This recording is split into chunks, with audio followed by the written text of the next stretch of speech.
Why did I bring my boy up this damn mountain? Almost, Eli. Almost, Eli.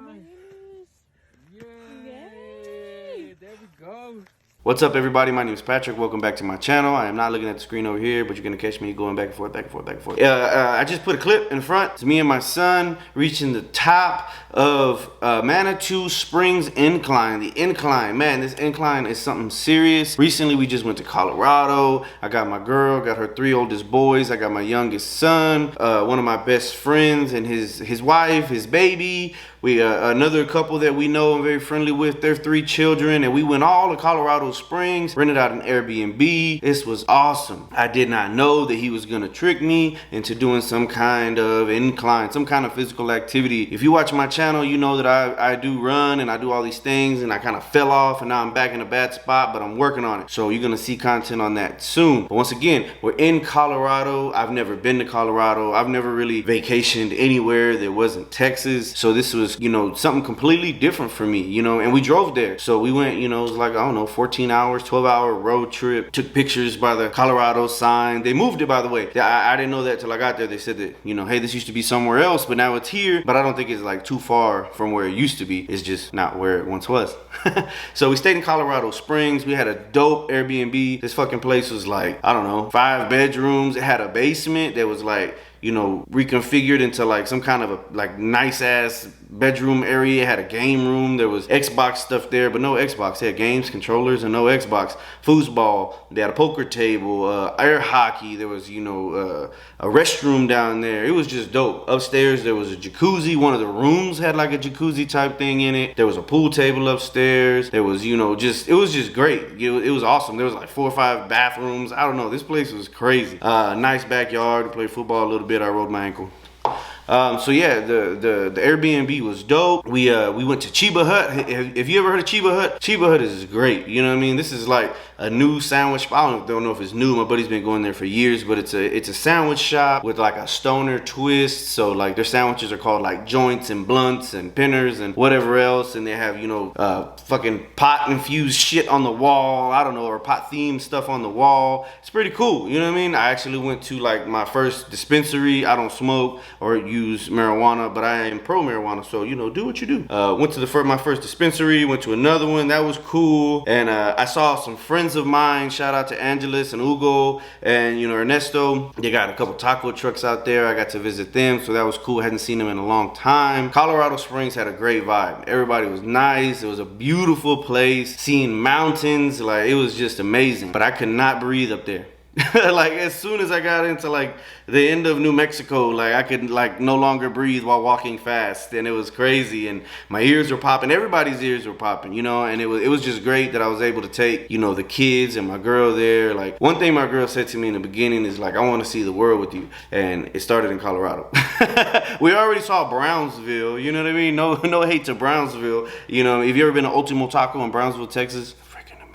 But yeah, so we're in Colorado. We do all those things. And then boom, Sunday morning, we go to Manitou Springs. And this town is like a little bitty town right next to Colorado. And it's little bitty. Like the streets are small, the businesses are small, the houses are small. But it is like the cutest freaking town ever. And it's like I don't know, like a flashback in time, blast from the past. It was just a dope looking little town. We park our cars in Manitou Springs. Okay, and we get on this bus. It's like a little free bus that they provide to take you to the area near the incline. Okay, so we're waiting around, and you know, there's like statue of a World War I guy, and there's just stuff all around, and it's cool. So we get on the bus and we go over there and we get out, and we had to walk a little bit of a ways. And then we're at the gift shop. There's another gift shop over here that provides like little oxygen canisters that you can take up the mountain. I wish I would have known that.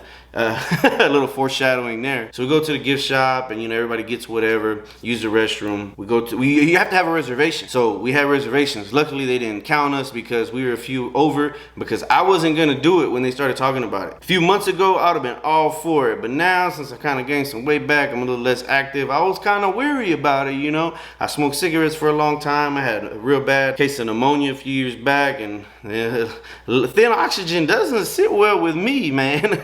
But anyways, we did it, you know, and we took everybody up there. We took everybody except my boy's mother-in-law and the baby. You know what I mean? And when I say baby, like he's 3 months old. So we walk up, we check in, and there's a sign down there. And I know I'm gonna post a picture of this sign. It's like, this is an extreme hike, you know, caution. And it has a picture of a guy getting carried down on like a gurney by a couple other guys. And it was like, don't be this guy. Know your health level. You know, oxygen is thin, drink a lot of water. And it just gives you these warnings, you know, because the Manitou Springs Incline is like a big gash up this mountain. I think it's connected to Pikes Peak. I don't know. I'm not from Colorado, and I didn't do any real research for this video because I was there, so I'm gonna just tell you what I know and what I saw. Okay, so you got a mountain, right? You got a whole mountain. And there's this gash. They call it a scar in one video. It's a scar down the mountain. And it used to be like a car, like a train car that went up there and like took supplies up there for something about the water, I guess. Apparently Manitou Springs water tastes great. I didn't get any, but hey. And then over time it changed to like, you know, for tourists or whatever. And then they just took up the rails and left the little wooden pieces and turned some of them into steps and made, you know, clearing. And anyway, like I said, big scar up the mountain, big scar.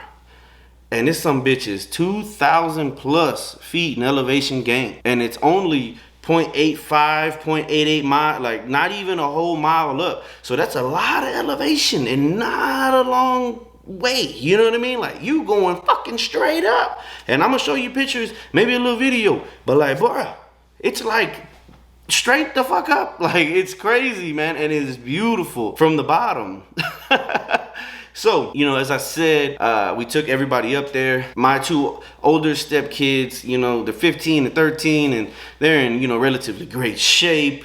They like walked up this damn mountain with no problem. They went ahead with another family. My girl was down here taking pictures. She had my third oldest stepson. And you know, I'm gonna say this stuff, and it's not in disrespect to anybody, because I love everybody that went on this trip. And plus, you gotta look at who you're talking to. You know what I mean? I'm almost back at 250 pounds, and I just lost 60 pounds last year. I'm not making fun of anybody. This is just for full transparency of the trip. Okay, I'm out of shape. My son is 9, he's short, and he's kind of portly. You know what I mean? He's a chunky little kid. Pandemic did him wrong. He used to be real skinny. It's just what it is. But he's a handsome little fucker. My third oldest stepson, he's a little chunky kid too. Great kid, but he's a little chunky. My girl is on the thick side. You know what I mean? She's short and she's thick, and she ain't like uber athletic. You know what I mean? She didn't grow up playing sports or anything like that. But I tell you what, for everybody that went up this incline, they came down with the idea, man, it's time for me to get in the gym. Other couple went up with their kids. They took, you know,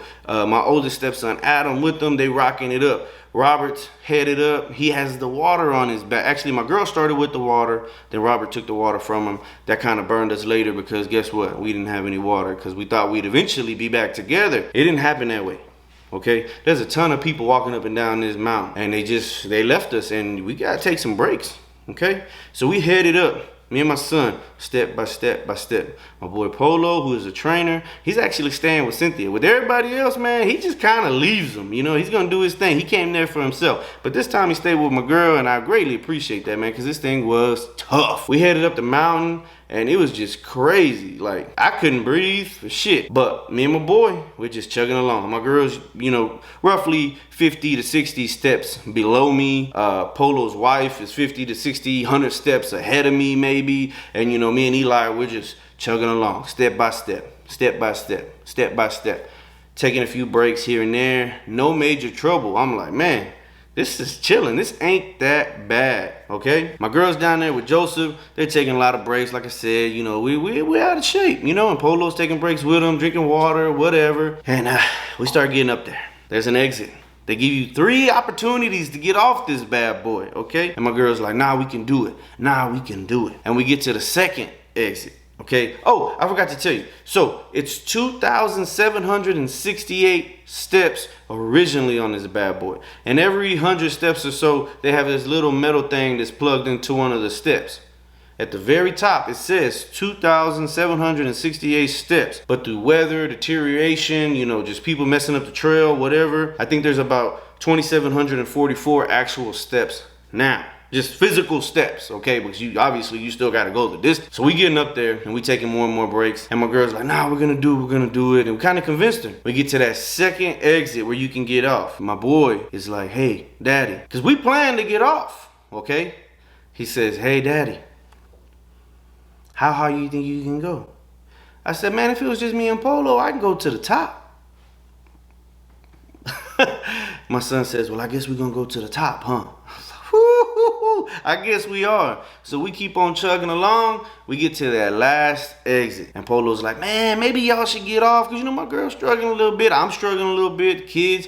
Eli was a champ the whole way up this mountain. It changed later. But up the mountain, he was a champ. Okay. Polo's like, man, maybe you should take that exit, you know, da-da-da. It's getting dark. We didn't go out there until like noon or 1 or something like that. The sun sets in Manitou Springs like 2 hours before Colorado Springs, I think. You don't want to get caught on this mountain in the nighttime, you know what I mean? Because you definitely don't want to go back down the steps. They have a trail. When you get to the top, you can go down the bar trail. It's suggested you go down the bar trail so you don't get in the way of other hikers, and you know the steps are steep. You don't want to fall down those fucking things. The bar trail is like 3 or 4 miles long, and it switchbacks through the mountain. Like, there's animals out there. Sure, you know, it's kind of, you know, there's some wooden rails here and there, and there's some steps, but I mean, it's outdoors. You in a crate outdoors.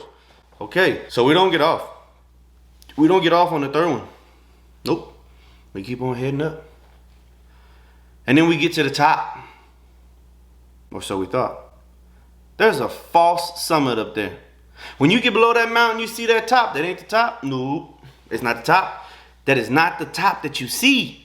When you get up there, there's still like another 200 steps or something. Man, and that's even more steep. It's crazy. So boom, we get up there and we start pushing. I don't know, like 2,200 steps, 2,100 steps. Your boy start doing bad. Eli's still doing good. Eli said he's cold and he said he got a little headache, but he's ready to get to the top, okay? Because he's 9 years old. He's with his daddy. He's like, I'm completely safe. I'm good. He don't even know or even thinking about how he's gonna get off this mountain, right? But mind you, there ain't no snow on the bottom, but now we up high and there's snow up there. The temperature is like 20 degrees lower than it was when we was at the bottom, okay? Your boy can't breathe now. I'm getting dizzy. My legs are getting light. Stomach kind of rumbling. I'm like, holy shit. And for about 5 minutes, not 10, 5, about 5 minutes, I was literally thinking, why did I bring my boy up this damn mountain? I brought my son all the way up this mountain to see his daddy die. Man, I was terrified. I was like 195 beats per minute on the heart rate. I couldn't catch my breath. I was dizzy. Man, this dude came up and I started talking to him, and Eli was behind me, and I was like, dude, I'm fucking hurting. And he's like, just drink some water, just drink some water. And you know, fortunately, I got my wits back about me. So we headed back up the mountain. And we got to the top. We got to the top of it. We took more breaks. Don't get me wrong, because it gets real thin up there. But we took more breaks. Me and Eli made it to the top. Everybody that went made it to the top. Cynthia, my girl, my beautiful, made it to the top. Joseph made it to the top. The other couple and the other boys and Polo and Laura, we all made it to the top. The fastest Polo's ever done this is 47 minutes. It took us a total to get me and Cynthia and our little group up to the top. It took us 3.5 hours total. Like, we took a lot of breaks. We waited a long time, and you know, we wasn't really prepared. I wore jeans and like running shoes. You know what I mean? And I could have got a bigger jacket. I could have got my son a bigger jacket. But we got to the top, okay? And this stuff, man, it was cold up there. I had to sit down for like 10, 15 minutes and just relax and let my heart rate go down. But it got surreal, man. It was beautiful up there. You could see for miles. Like, you could see forever. And it was just crazy. If you are physically capable, you gotta try this. You know what I mean? Like, I am probably the most unhealthy person ever been up this mountain. That's probably not true because they've carried people down. People have died attempting this hike. Okay, people have died attempting this hike. They have died coming down the mountain. They've rolled their ankles and got stuck in the woods. I think it's like an 8-hour average evacuation time because they got to go up the mountain. Ain't no truck, ain't no helicopter gonna come and save you. There's people gonna walk up the mountain to get you. So I mean, it's an extreme hike. Now the way down, you know, it was beautiful. You know, it was really beautiful. And you know, Eli's legs were hurting and he had a headache, so he was doing bad on the way down the mountain. But the way up, he was a champ, and I'm super proud of my son. I'm super proud of everybody, you know what I mean? But we went up there pretty slow. Took us like another 3 hours to get down. And like I'm a runner, right? Like I run. And 3 miles ain't that long. But when you switch back and down the mountain and you got a couple kids with you, man, it's tough. You know, and there was ice. My girl fell. She rolled her ankle one time, but luckily it wasn't that bad. It was tough. I almost slipped a few times, but it was great, and I'm glad we did it, and I'm glad it's fucking over with. And I definitely plan to go back to kick that incline's ass and do it faster and be in better shape. But I'm never gonna take my son on the side of a mountain walking again. Man, it was crazy, bananas crazy. And you know, the day before we drove up Pikes Peak, and we were able to go 11,500 feet because it was too icy up there and it was closed off. Right at 11,000 feet, my son got a nosebleed. Like, it was tough up there, but beautiful. Colorado is truly beautiful. Man, I've been rambling for a long time now. I wonder how much of this I'm gonna get to cut off. But I'm just saying, like, I had so much fun. It was so hard to breathe. My calves were sore for days after that hike. I'm super proud of everybody.